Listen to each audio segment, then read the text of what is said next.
en el 2020 UNICEF y el MINSA publicaron un estudio en el que hablan que 3 de cada 10 niños presentarían problemas emocionales o de conducta a raíz de la pandemia, entre los que se encuentra obviamente la depresión.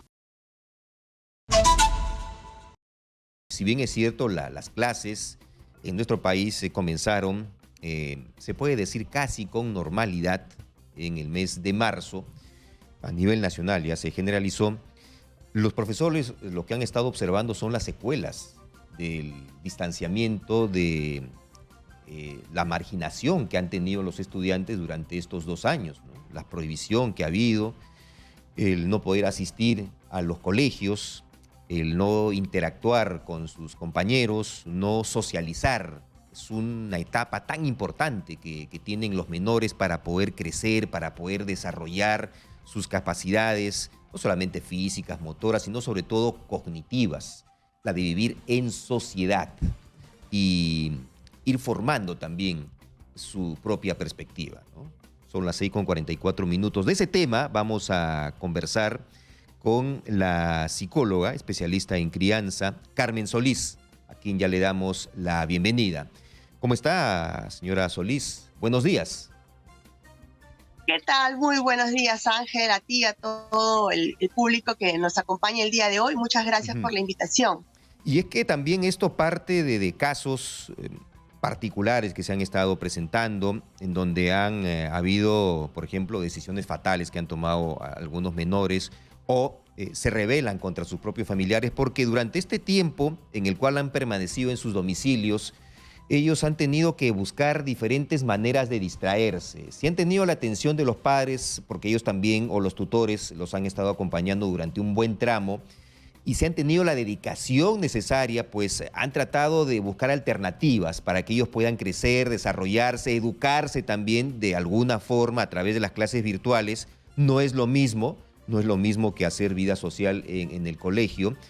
Y también han recurrido a otras herramientas como son la de los juegos en línea, que se han desarrollado notablemente durante ese periodo. Pero el riesgo es allí, sobre todo la adicción, ¿no? El estar pendientes, el haberse pegado, por utilizar una frase, a estos juegos y no poder desprenderse luego. Eso genera comportamientos negativos si es que no son bien canalizados. ¿Es así? ¿Cómo han evaluado, cómo van recogiendo ustedes los datos cuando ya tenemos pues más de 6 meses desde que han iniciado, casi 6 meses desde que han comenzado las clases? ¿Cuál es su análisis? Efectivamente, Ángel, en primer lugar quisiera expresar mis condolencias a la familia del niño que tomó esta fatídica decisión. Terrible. Me parece importantísimo hablar de este tema porque en los niños la depresión muchas veces no es expuesta de manera como normalmente la conocemos los adultos. Sabes que en el 2020 UNICEF y el MINSA publicaron un estudio en el que hablan que 3 de cada 10 niños presentarían problemas emocionales o de conducta a raíz de la pandemia, entre los que se encuentra obviamente la depresión. El tema con la depresión en los niños es que ellos no verbalizan, muchas veces tienen esta dificultad para verbalizar sus emociones, ¿no? Cómo es que se sienten. Entonces presentan problemas de conducta como de pronto aislarse, golpear, esta rebeldía que mencionabas hace un momento, y los padres nos alertamos, pero por el problema de conducta. Muchas veces a la consulta privada llega el niño o el adolescente no por depresión, sino porque se está portando mal, porque ha bajado en los estudios, porque está teniendo un comportamiento inadecuado, ¿no? Entonces ahí radica la importancia de espacios como estos. Yo felicito al programa para poder socializar entre los padres de familia cuáles son los signos de alerta a los que debemos estar atentos los padres de familia, sobre todo ahora en esta época que estamos atravesando, ¿no? Que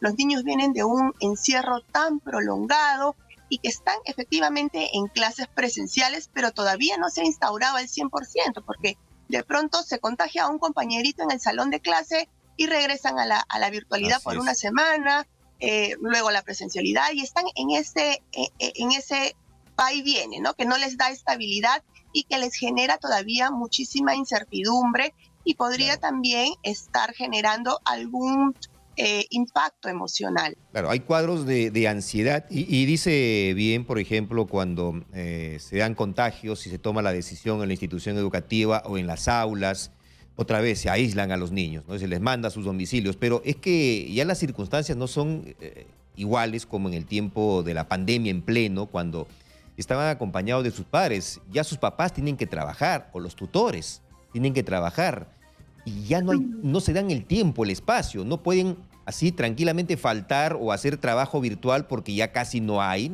la obligatoriedad es estar presencialmente.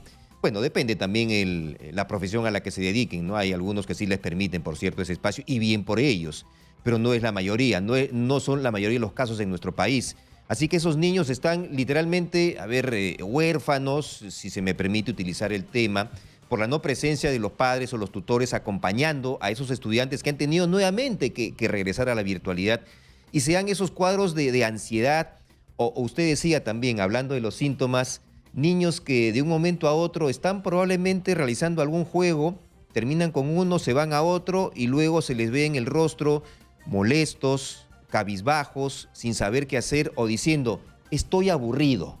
Creo que esa es una frase clave, determinante, identificatoria de ese tipo de cuadros, ¿no es así? Sí, efectivamente. Señales de alerta que debemos de tener en cuenta los padres. La tristeza persistente, ¿no? No está mal que nuestro hijo o nosotros mismos nos sintamos tristes eventualmente, pero si esta tristeza es continua, permanente, ojo, alerta, ¿no? Eh, la tendencia al aislamiento, a no querer es compartir con los padres, con la familia en general o con los amigos. Si el juego del niño, del adolescente, no es como antes, ya no disfruta sus actividades como lo hacía antes, ¿no? Actividades cotidianas como salir con los amigos, ir al parque. Si este tipo de actividades ya no las disfruta, ya no hay placer en ellas, también tenemos que estar muy alertas. Cambios en el rendimiento escolar, cambios en el apetito o en el sueño, duerme más, duerme menos, se despierta, hay terrores nocturnos, ¿no? De pronto algún retroceso en habilidades que ya se habían adquirido, como dejar el pañal, como de pronto comía solo y ahora ya no quiere hacerlo. Estas son algunas de las señales a las que debemos de estar muy alertas los padres de familia para decir algo está pasando, ¿no? No necesariamente depresión, no necesariamente ansiedad, pero algo está pasando con mi pequeño, con mi hijo, mi hija, a lo que debo de estar muy alerta para brindarle la contención que necesita, porque necesitan muchísimo apoyo nuestros hijos en todo momento, pero sobre todo en este momento que vivimos. Ahora, por ejemplo, entre otras de esas, eh, demostraciones que hay o síntomas de ansiedad, de depresión en los niños o en los adolescentes, es por ejemplo la sensibilidad extrema, al rechazo, la poca resistencia ante los pequeños fallos que pueden a veces darse cuando a lo mejor están desarrollando sus tareas y dicen, no, no puedo, no me sale, no quiero, es demasiado, no quiero saber nada de tareas, otra vez tareas. Se sienten agobiados, ¿no? Se sienten ellos como si todo el mundo se les viniera encima y dicen, todo yo, o todo me pasa a mí, todo me piden que yo lo haga. Bueno, suelen exagerar también, obviamente, los niños, ¿no? Pero allí es difícil, si uno no tiene el tino necesario para actuar, puede cometer serios errores y afianzar mucho más todavía esa falta de confianza en los menores, que conllevan, por ejemplo, a casos como el que hemos comentado, ¿no? Tomar la decisión de quitarse la vida por algo que de repente un adulto que no comprende bien las circunstancias dice, pero es algo absurdo, ¿no? Por un juego. Pero es así, pues. Exitosa. Uno tiene que vivir el mundo de los niños. Todos hemos sido niños también y parece que algunos no se acuerdan de haber vivido esa etapa, ¿no? No haber quemado ese periodo de vida. A veces los adultos, como tú muy bien has dicho, tendemos a minimizar los problemas de los niños, ¿no? Pero, ay, por esa tontería, ¿cómo te vas a poner así por eso? Y es importante que el niño perciba que en nosotros hay una persona de confianza a quien puede recurrir, ¿no? A quien puede decirle cómo se siente, estar seguro que nosotros vamos a acogerlo, a contenerlo en esa emoción que está sintiendo, en esa tristeza, en esa desesperanza o en la frustración.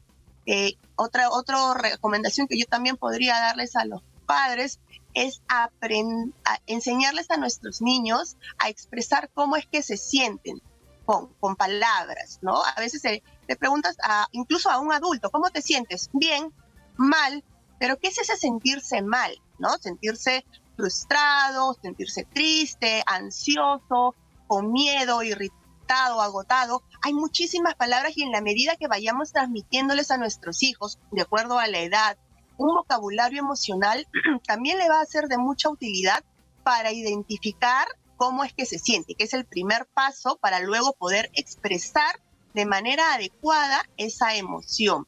Y recordar también, además, con este ejemplo que tú has puesto, que es buenísimo, el de la frustración cuando el niño no le sale la tarea, ¿no? Y los padres decimos, pero no, sí sale, sí, hazlo de una vez, ¿no? No es tan sencillo, no es tan difícil, perdón. Y nos molestamos, con ellos. Claro, pero o en el día a día también nuestros actos demuestran una baja tolerancia a la frustración, ¿no? Entonces, de pronto yo le exijo a mi niño que termine la tarea y que así no le salga, que borre y que lo vuelva a hacer, pero cuando a mí me falla, la aplicación no carga o cuando se me borra el documento y no grabé, me pongo irritable, ¿no? Sí. Y me frustro y grito y ya es el fin del mundo. Entonces, este niño, con mi ejemplo, está aprendiendo esa baja tolerancia a la frustración, ¿no? Que cuando hay un pequeño error hay que dispararnos, en lugar de tratar de canalizarnos, de centrarnos, relajarnos y encontrar la solución a ese problema que se está presentando. Entonces, es importante que los padres tengamos en cuenta que no es solamente lo que hablamos, sino también lo que hacemos con nuestros actos en el día a día, ¿no? Nuestros hijos son unas esponjitas y nosotros somos modelos constantes con lo que hacemos diariamente.